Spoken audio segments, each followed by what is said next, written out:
প্রসঙ্গ এসআইআর, মুখ শুকোচ্ছে বিজেপি নেতাদের। এই শিরোনামে এই বিষয়টা নিয়েই আজকে আমাদের বিশেষ প্রতিবেদন। গণমাধ্যম এবং সমাজ মাধ্যমের লেখা থেকে সংগ্রহের ভিত্তিতে তৈরি করা আজকের প্রতিবেদন। এই বিশেষ প্রতিবেদন উপস্থাপন করছি আমি জাকির হোসেন শেখ, প্রতিদিনের মতো। প্রসঙ্গ এসআইআর, মুখ শুকোচ্ছে বিজেপি নেতাদের। বাংলায় শুরু হয়ে গিয়েছে বহু চর্চিত এসআইআর। নির্বাচন কমিশনের প্রতিনিধি বিএলও বাড়িতে বাড়িতে গিয়ে তুলে দিচ্ছেন ইনিউমেরেশন ফর্ম। বিএলওর কাজ দেখার জন্য আবার থাকছেন তাদের সঙ্গে রাজনৈতিক দলের প্রতিনিধি বিএলএ 2। উদ্দেশ্যটা কি না, ভোটার তালিকা তৈরিতে স্বচ্ছতা বজায় রাখা। কিন্তু অধিকাংশ বুথেই দেখা যাচ্ছে যে বিরোধী দলের বিএলএ থাকছেন না। আর তাতেই কিন্তু প্রকট হচ্ছে যে বিরোধী দলগুলোর, বিশেষ করে বিজেপির সংগঠনের আসলে কঙ্কালসার চেহারা ছাড়া আর অন্য কিছু নেই। আর সেই কঙ্কালসার চেহারাটা ঢাকতে কখনো তোলা হচ্ছে বিএলওর বিরুদ্ধে পক্ষপাতিত্বের অভিযোগ, কখনো হাতিয়ার করা হচ্ছে সন্ত্রাসকে। অনেকে বলছেন মিশন 2026 মুখ থুবড়ে পড়ার অজুহাতটা এখন থেকেই এসআইআর নিয়েই তৈরি রাখতে হচ্ছে বিজেপিকে। এই মুহূর্তে বাংলায় সমস্ত ইস্যুকে পিছনে ফেলে দিয়ে 1 নম্বরে চলে এসেছে এখন এসআইআর। চায়ের দোকানে, পাড়ার মোড়ে, কলোনিতে, মহল্লায় একটাই আলোচনা এখন, ভোটার তালিকায় নাম থাকবে তো, ফের দেশ ছাড়া হতে হবে না তো। এই ভয় টুটি টিপে ধরেছে সীমান্তবর্তী জেলার বাসিন্দাদের। তবে সবচেয়ে বেশি আতঙ্কে ভুগছেন মতুয়ারা। তারা বিজেপির নাগরিকত্ব দেওয়ার আশ্বাসের উপর ভরসা করে বসেছিলেন, ভেবেছিলেন কেন্দ্রের ক্ষমতায় বিজেপি থাকলে তাদের নিঃশর্ত নাগরিকত্ব দেওয়া হবে। সেই আশাতেই প্রতিটা নির্বাচনে তারা বিজেপিকে ঢেলে ভোট দিয়েছেন। কিন্তু এসআইআর শুরু হতেই ভঙ্গ হয়েছে সেই স্বপ্ন। তারা বুঝতে পারছেন এখন যে নাগরিকত্ব ছিল আসলে বিজেপির ভোট নেওয়ার একটা ঝোলানো গাজর। 2014 সাল পর্যন্ত যে সমস্ত হিন্দু এদেশে এসেছেন তাদের নাগরিকত্ব পেতে সমস্যা হবে না, এটাই ছিল বিজেপির আশ্বাস। তৈরি হয়েছে সিএ আইন। বিজেপি বলেছে একজন হিন্দুকেও দেশ ছাড়া হতে হবে না। কিন্তু এসআইআর শুরু হতেই মতুয়ারা বুঝতে পারছেন যে নাগরিকত্ব দেওয়ার সালটা কিন্তু 2002 সাল। 2002 সালের ভোটার তালিকা ধরেই শুরু হয়েছে ম্যাপিং। তাতে দেখা যাচ্ছে উত্তরবঙ্গ সহ দক্ষিণবঙ্গের সীমান্তবর্তী অধিকাংশ জেলার 50% ভোটারের নাম ম্যাপিংয়ের বাইরে রয়ে গিয়েছে। অর্থাৎ তাদের প্রমাণ করতে হবে তারা ভারতীয়, তাদের প্রমাণ করতে হবে। তাতেই ঘুম ছুটেছে বাংলাদেশ থেকে আসা লোকজনের। তারা ভোটার তালিকায় নাম তোলার জন্য নেতাদের এবং প্রশাসনের দরজায় দৌড়দৌড়ি শুরু করে দিয়েছেন। তারা ভোটার হবেন কি না সেটা বড় কথা নয়, কিন্তু তারা জানতে চাইছেন যে নাম বাদ গেলে তারা দেশে থাকতে পারবেন তো। শুধু বাংলাদেশ থেকে আসা লোকজনেরই নয়, সীমান্ত এলাকার বিজেপি নেতাদেরও ঘুম কেড়ে নিয়েছে এই এসআইআর। নেতারা বুঝতে পারছেন এসআইআর ইস্যুতে মানুষ বিজেপির উপরেই চটে রয়েছে। ভোট ব্যাংকে ধস নামার আশঙ্কা প্রবল। তাই সীমান্ত এলাকায় তারা ক্যাম্প খুলে পরিস্থিতি সামাল দেবার চেষ্টা করছেন। দিনভর মাইকিং চলছে। ভোটার তালিকায় নাম না উঠলেও আতঙ্কিত হবেন না, ভোটার তালিকায় নাম না উঠলেও আতঙ্কিত হবেন না, দিনভর মাইকিং চলছে। কিন্তু বিজেপি নেতাদের এই আশ্বাসে মোটেও চিড়ে ভিজছে না। নদিয়া জেলার ধানতলা থানার কামালপুর পঞ্চায়েত বিজেপির আঁতুড় ঘর বলেই পরিচিত। এলাকার অধিকাংশ মানুষই বাংলাদেশ থেকে এসেছেন। কেউ এসেছেন 40 বছর আগে, কেউ এসেছেন 10 বছর আগে, আবার কেউ এসেছেন হাসিনা সরকারের পতনের পর। এই পঞ্চায়েত এলাকাতেই বিজেপির বিধায়ক অসীম বিশ্বাসের বাড়ি। সেখানেও ক্যাম্প খোলা হয়েছে। 2-4 জন লোক যাচ্ছেন বটে, কিন্তু ভরসা পাচ্ছেন না। তারাও জানেন যে কমিশনের দেওয়া 11টা শর্তের অন্তত একটা অন্তত পূরণ করতে হবে। আর সেটা না করলে ভোটার হওয়া যাবে না। আর নাম কাটা গেলে যেতে হবে ডিটেনশন ক্যাম্পে। সেই আতঙ্কেই মানুষ একবার এই নেতা আর একবার ওই নেতার কাছে ছুটছেন। কামালপুর পঞ্চায়েতের দৌলা বটতলায় পিনাকি বিশ্বাসের বাড়ি। এলাকার বিজেপির প্রথম সারির নেতা ছিলেন, সেই পিনাকি বাবুই বিজেপির দ্বিচারিতায় এখন চোটে লাল। তিনি বলছেন, এক সময় আমরাই লোকজনকে বোঝাতাম যে বিজেপি থাকলে হিন্দুদের কোনো চিন্তা নেই, মানুষ আমাদের কথা বিশ্বাস করেছিল, বিজেপিকে ভোটও দিয়েছে, কিন্তু এখন দেখছি সবাইকেই নাগরিকত্বের প্রমাণ দিতে হবে, নাগরিকত্বের প্রমাণ দিতে হবে সবাইকেই। আর একবার নিজেকে বাংলাদেশি দাবি করে নাগরিকত্ব চাইলে কিন্তু আরও বিপদ।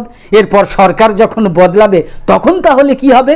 সেই সরকার তো এই নাগরিকত্ব নাও মানতে পারে, তখন এই আবেদনপত্রকেই অবৈধ অনুপ্রবেশকারীর প্রমাণ হিসাবে ধরবে না, এর গ্যারান্টি কিন্তু নেই। এর গ্যারান্টি কে দেবে? দিন যত যাচ্ছে মানুষের মনে এই সব প্রশ্ন উঠছেই। তাই কাজকর্ম লাটে তুলে কেউ টাকা দিয়ে, কেউ নেতা ধরে বার্থ সার্টিফিকেট জোগাড় করছেন, তাতে যে বিপদ আরও বাড়ছে সেটা অনেকেই বুঝতে পারছেন না। সব সীমান্তবর্তী এলাকায় উৎকণ্ঠার কিন্তু একই ছবি। উত্তর 24 পরগনা জেলার বনগাঁ মহকুমার এক বিজেপি নেতার সরল স্বীকারোক্তি, এই পরিস্থিতির পরিবর্তন না হলে 26-এর লড়াই কিন্তু কঠিন হবে। তবে তাঁর বিশ্বাস অবস্থার পরিবর্তন হবেই, মাস দুয়েকের মধ্যেই একটা মিরাকেল কিছু ঘটবে, আর তখনই হাওয়া পুরোপুরি ঘুরে যাবে। কথাটা মিলিয়ে নেবেন, এ কথাই বলছেন ওই ব্যক্তি। অনেকে বলছেন মানুষ খাদের কিনারায় পৌঁছে গেলে মিরাকেলের আশাতেই থাকে। প্রিয়জনের অন্তিম সময়েও মানুষ মিরাকেল কিছু ঘটার আশা করে থাকে। টাইটানিকের মতো জাহাজ যখন ডুবতে বসেছিল তখনও তার যাত্রীরা মিরাকেলের আশাতেই কিন্তু ছিলেন, কিন্তু পরিণতি সকলেরই জানা। বঙ্গ বিজেপি এখন দাঁড়িয়ে আছে ঠিক তেমনই পরিস্থিতির জায়গায়। ওদের মিরাকেলের আশায় থাকা ছাড়া আর কিছুই করার নেই যেন। গেরুয়া শিবিরের অনেকে এই অবস্থার জন্য বঙ্গ বিজেপির কিছু নেতার লম্ফঝম্পকেই কিন্তু দায়ী করছেন। তাদের বক্তব্য, এসআইআর একটা স্বাভাবিক প্রক্রিয়া, নির্বাচন কমিশন নিয়ম মেনে ভোটার তালিকা সংশোধন করে, তাকে রাজনৈতিক ইস্যু বানাতে যাওয়াই কিন্তু বিপদ বেড়েছে। 1 কোটি ভোটারের নাম বাদ যাবে, নেতাদের এই হুঙ্কারে দলের লাভের চেয়ে ক্ষতি বেশি হবে। কারণ ভোটার হতে গেলে কমিশনের শর্তই পূরণ করতে হবে, না পারলে নাম বাদ যাবে। যাদের নাম বাদ যাবে তাঁরাই বিজেপির কিন্তু শত্রু হয়ে উঠবে, বিজেপির প্রতিপক্ষ হয়ে যাবেন। এখন প্রশ্নটা হচ্ছে, 1 কোটি ভোটারের নাম বাদ দেওয়ার হুঙ্কার কি শুধুই কৃতিত্ব নেওয়ার জন্য, নাকি পিছনে ছিল অন্য কোনো অঙ্ক? অনেকে বলছেন অঙ্ক কষেই কিন্তু বিজেপি নেতৃত্ব এই হুঙ্কার দিয়েছিল। কি সেই অঙ্ক? 21-এর বিধানসভা নির্বাচনে তৃণমূলের সঙ্গে বিজেপির ভোটের ফারাক ছিল প্রায় 60 লক্ষের মতো। এসআইআর করে 1 কোটি সংখ্যালঘু ভোটারদের নাম কাটিয়ে দিলেই হবে বিজেপির কিস্তিমাত, বিজেপি ড্যাং ড্যাং করে জিতে যাবে। এই কথাটা বিজেপির কর্মী সমর্থকদের মাথায় ঢুকিয়ে দিতে চেয়েছিল আসলে বঙ্গ বিজেপির একটা অংশ। সেই উদ্দেশ্যে এসআইআর শুরুর অনেক আগে থেকেই রাজ্যে 1 কোটি বাংলাদেশি এবং রোহিঙ্গার নাম ভোটার তালিকায় আছে বলে প্রচার করেছিল বিজেপি। নেতৃত্ব মনে করেছিল এটাই হবে দলীয় কর্মীদের হতাশা কাটানোর মোক্ষম টনিক, কিন্তু হচ্ছে সম্পূর্ণ উল্টো। কারণ নাম কাটানোর দায় গিয়ে চাপছে এবার বিজেপির উপর। এসআইআর করে রাজ্যের কত ভোটারের নাম বাদ যাবে তা জানা যাবে 2026 সালের 7ই ফেব্রুয়ারি। নিশ্চয়ই তারিখটা আপনারা শুনেছেনও। 7ই ফেব্রুয়ারি চূড়ান্ত ভোটার তালিকা প্রকাশ করা হবে। ওই দিনই চূড়ান্ত ভোটার তালিকা প্রকাশ করবে নির্বাচন কমিশন। কিন্তু তার আগে এই রাজ্যে অনেক কিছুই ঘটবে।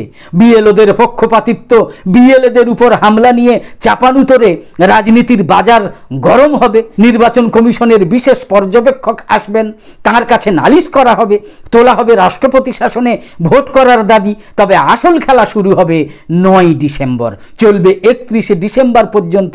ওই সময়ের মধ্যে জমা পড়া আবেদনপত্র নিয়ে হবে শুনানি, বিভিন্ন অজুহাতে বাতিল করা হবে আবেদনপত্র।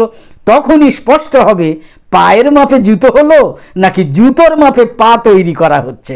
তবে শুধু নাম বাতিলই নয়, এসআইআর এর আরও একটা দিকও কিন্তু রয়েছে। এই মুহূর্তে সাধারণ মানুষ, রাজনৈতিক নেতা, প্রশাসনের কর্মী থেকে শুরু করে প্রশাসনের কর্মকর্তা সকলেই চরম ব্যস্ত রয়েছেন। এসআইআর ছাড়া কেউ এখন কোনো কথাই শুনতে চাইছেন না। থমকে যাচ্ছে তাই উন্নয়নের কাজ। অথচ প্রতি বছর বর্ষার পরই শুরু হয় কাজ। সেই সময়টাকেই ভোটার তালিকা সংশোধনের জন্য বেছে নেওয়া হয়েছে। তালিকা চূড়ান্ত হলেই ঘোষণা করা হবে নির্বাচনের দিনক্ষণ, লাগু হবে মডেল কোড অফ কন্ডাক্ট। তখন নতুন কোনো কাজ করা যাবেই না। তাই প্রশ্ন উঠছে, নির্বাচনের মুখে এসআইআর অজুহাতে প্রশাসনকে ব্যস্ত রাখাটা বাংলাকে পিছিয়ে দেওয়ার আরেকটা কৌশল নয় তো? দর্শক বন্ধুদের মতামত কি সেটা আপনারা মন্তব্য করে জানান। একদম শেষে বলি, আমাদের এই ভিডিওর বিষয়বস্তু ভালো লেগে থাকলে ইউটিউবে নোটিফিকেশান পেতে সাবস্ক্রাইব করে পাশের বেল আইকন অন করে রাখুন, আর ফেসবুকে ফলো করে আমাদের আরও নতুন নতুন ভিডিও বানাতে এবং লাইভ সম্প্রচারে উৎসাহিত করতে লাইক, কমেন্ট এবং শেয়ার করে সঙ্গে থাকুন। আর মন্দ লেগে থাকলে অবশ্যই সঠিক তথ্য এবং গঠনমূলক বক্তব্য রেখে গঠনমূলক মন্তব্য করে আমাদের সংশোধন করে দেওয়ার চেষ্টা করুন। আমরা মাথা পেতে সেই সব গ্রহণ করব, আমরা মাথা পেতে সেসব গ্রহণ করতে রাজি আছি। কিন্তু কথা হচ্ছে, কোনো গালাগাল, কোনো বিদ্বেষমূলক মন্তব্য করে আমাদের উত্ত্যক্ত করার চেষ্টা করবেন না, দর্শকদের উত্ত্যক্ত করার চেষ্টা করবেন না, তাহলে কিন্তু বরদাস্ত করা হবে না। তো শেষ করছি, আপাতত শেষ করছি। কামনা করি সকলে সবসময় খুব ভালো এবং সুস্থ থাকুন, সাবধানে থাকুন। ধন্যবাদ।